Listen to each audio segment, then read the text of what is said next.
എല്ലാവർക്കും നമസ്കാരം. ബി.ജെ.പിയുടെ സംസ്ഥാന അധ്യക്ഷനായ രാജീവ് ചന്ദ്രശേഖരനെ നൂലിൽ കെട്ടിയിറക്കിയതാണ്. രാജീവ് ചന്ദ്രശേഖരന് രാഷ്ട്രീയം അറിയില്ല. രാജീവ് ചന്ദ്രശേഖരൻ ഡെപ്യൂട്ടേഷനിൽ കേരളത്തിലേക്ക് വന്ന ആളാണ് എന്നൊക്കെ കോൺഗ്രസിന്റെ നേതാവ് വി.ഡി. സതീശൻ.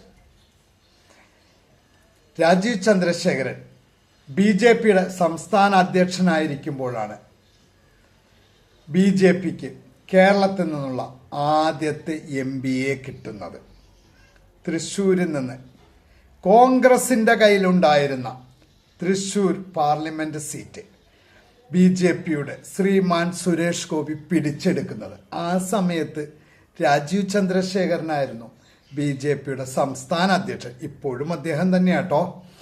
അതുപോലെ തന്നെ രാജീവ് ചന്ദ്രശേഖരൻ ബി.ജെ.പിയുടെ സംസ്ഥാന അധ്യക്ഷനായിരുന്നപ്പോഴാണ് തിരുവനന്തപുരം കോർപ്പറേഷൻ, കേരളത്തിന്റെ നിയമസഭ സ്ഥിതി ചെയ്യുന്ന നിയമസഭയുടെ മൂക്കിന് താഴെയുള്ള തിരുവനന്തപുരം കോർപ്പറേഷൻ CPM-ന്റെ കയ്യിൽ നിന്ന് പിടിച്ചെടുത്ത് ഭാരതീയ ജനതാ പാർട്ടി ഭരണം നടത്തുന്നത്. അപ്പോഴും രാജീവ് ചന്ദ്രശേഖരനായിരുന്നു ബി.ജെ.പിയുടെ സംസ്ഥാന അധ്യക്ഷൻ. അതുകൊണ്ട് രാജീവ് ചന്ദ്രശേഖരന് രാഷ്ട്രീയം അറിയില്ല എന്നൊന്നും പറയരുത്. അതുപോലെ തന്നെ ഈ വരുന്ന കേരള നിയമസഭാ തെരഞ്ഞെടുപ്പിലെ ഫലം വരുമ്പോൾ കേരള നിയമസഭയിൽ 10-ൽ കുറയാത്ത MLA-മാര് ഉണ്ടായിരിക്കും ഭാരതീയ ജനതാ പാർട്ടിക്ക്. അതും രാജീവ് ചന്ദ്രശേഖരൻ ബി.ജെ.പിയുടെ സംസ്ഥാന അധ്യക്ഷനായിരിക്കുമ്പോൾ തന്നെ. അതുകൊണ്ട് ഇനി രാജീവ് ചന്ദ്രശേഖരന് രാഷ്ട്രീയം അറിയില്ല എന്ന് പറയരുത്. പിന്നെ രാജീവ് ചന്ദ്രശേഖരനെ നൂലിൽ കെട്ടിയിറക്കിയതാണ്, രാജീവ് ചന്ദ്രശേഖരൻ ഡെപ്യൂട്ടേഷന് വന്നതാന്നൊക്കെ പറയണം. എന്തായാലും ശരി, രാജീവ് ചന്ദ്രശേഖരന് ഇന്ത്യൻ പൗരത്വമുണ്ടല്ലോ. ഇന്ത്യൻ പൗരനായ ഒരു വ്യക്തി തന്നെയാണല്ലോ രാജീവ് ചന്ദ്രശേഖരൻ. ഞാൻ ഇനി പറയാൻ പോകുന്ന വ്യക്തിയുടെ പേര് ഇവിടെ പറയുന്നില്ല. കാരണം അവര് പ്രായത്തിന്റെ ബുദ്ധിമുട്ടുകൾ കൊണ്ട് സജീവ രാഷ്ട്രീയത്തിൽ നിന്ന് മാറി നിൽക്കുന്ന ഒരു വ്യക്തിയാണ്. അതുകൊണ്ട് അവരുടെ പേര് ഞാൻ ഇവിടെ പറയുന്നില്ല.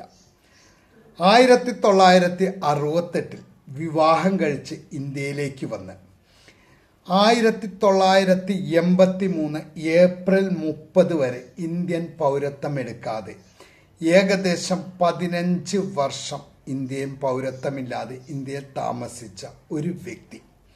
1983 ഏപ്രിൽ 30-നാണ് അവർ ഇന്ത്യൻ പൗരത്വം എടുത്തത്. അവരെ നിങ്ങളുടെ പാർട്ടിയുടെ സമുന്നതമായ എന്തൊക്കെയോ സ്ഥാനങ്ങളിൽ നിങ്ങൾ കൊണ്ടുവന്നിരുത്തിയിരുന്നു. അത് നൂലിൽ കെട്ടിയിറക്കിയതല്ലേ? അവർക്ക് എന്ത് രാഷ്ട്രീയ പാരമ്പര്യം ഉണ്ടായിരുന്നത്? അവർക്ക് എന്ത് രാഷ്ട്രീയമായി അറിഞ്ഞിരുന്നത്? അവരെ നിങ്ങൾ നൂലിൽ കെട്ടിയിറക്കിയതല്ല. അവർ കുറച്ചു കാലത്തേക്ക് നിങ്ങൾക്ക് ഡെപ്യൂട്ടേഷനിൽ വന്നതല്ലായിരുന്നു. നിങ്ങളുടെ ആ സ്ഥാനം എടുക്കാനായിട്ട് എത്രയോ നേതാക്കന്മാർ അന്ന് കോൺഗ്രസിലുണ്ടായിരുന്നു. എന്നാൽ അവരെ എല്ലാം മാറ്റിക്കൊണ്ട് നിങ്ങൾ ഈ പറഞ്ഞ വ്യക്തിയെ അന്ന് നൂലിൽ കെട്ടിയിറക്കുകയല്ലേ സതീഷ ചെയ്തത്?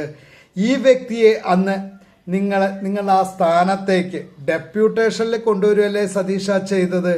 അപ്പം രാജീവ് ചന്ദ്രശേഖരനെയാണോ നിങ്ങൾ ഡെപ്യൂട്ടേഷനിൽ കൊണ്ടുവന്നത്, അതോ ഇവരെയാണോ നിങ്ങൾ ഡെപ്യൂട്ടേഷനിൽ കൊണ്ടുവന്നത്? അതും 15 വർഷം ഇന്ത്യൻ പൗരത്വമില്ലാതെ ഇവിടെ താമസിച്ചിരുന്ന ഒരു വ്യക്തി കൂടിയായിരുന്നു അവരെയാണ് നിങ്ങൾ പിന്നെ നൂലിൽ കെട്ടി ഡെപ്യൂട്ടേഷനിൽ കൊണ്ടുവന്ന് നിങ്ങളുടെ പാർട്ടിയുടെ ഏതൊക്കെയോ സ്ഥാനങ്ങളിൽ ഇരുത്തിയത്. അവർക്ക് പിന്നെ നല്ല രാഷ്ട്രീയ വിവരമായിരുന്നു ഉണ്ടായിരുന്നത്. നല്ല രാഷ്ട്രീയമായിരുന്നു അവർക്കുണ്ടായിരുന്നത്. അവരവിടെ എത്തിയ പിന്നെയാണ് കോൺഗ്രസിന്റെ സ്ഥിതി ഇപ്പോൾ ഉപ്പിട്ട കലം പോലെ ആയിരിക്കുന്നത്. പക്ഷെ രാജീവ് ചന്ദ്രശേഖരൻ കേരളത്തിന്റെ സംസ്ഥാന അധ്യക്ഷനായപ്പോൾ, ബി.ജെ.പിയുടെ സംസ്ഥാന അധ്യക്ഷനായി കഴിഞ്ഞപ്പോൾ ഒരു MPയെ കിട്ടി. ഒരു കോർപ്പറേഷന്റെ ഭരണം ഇപ്പോൾ ഭാരതീയ ജനതാ പാർട്ടിക്കാണ്. ഇനി ഇപ്പം നടക്കുന്ന നിയമസഭാ തെരഞ്ഞെടുപ്പിന്റെ ഫലം വരുമ്പോൾ 10-ൽ കുറയാതെ MLA-മാരും കേരള നിയമസഭയിൽ ഭാരതീയ ജനതാ പാർട്ടിക്ക് NDAക്ക് ഉണ്ടാവും മിസ്റ്റർ സതീഷ. അപ്പോൾ രാഷ്ട്രീയം അറിയാത്തത് രാജീവ് ചന്ദ്രശേഖരനോ അതോ ആ പറഞ്ഞ വ്യക്തിക്കോ? നൂലിൽ കെട്ടിയിറക്കിയത് രാജീവ് ചന്ദ്രശേഖരനെയോ അതോ അവരെയോ? അതുപോലെ തന്നെ ഡെപ്യൂട്ടേഷനിൽ വന്നത് രാജീവ് ചന്ദ്രശേഖരനോ അതോ അവരോ? അത് മാത്രം ഒന്ന് വി.ഡി. സതീശൻ ആലോചിക്കുക. എല്ലാവർക്കും നമസ്കാരം.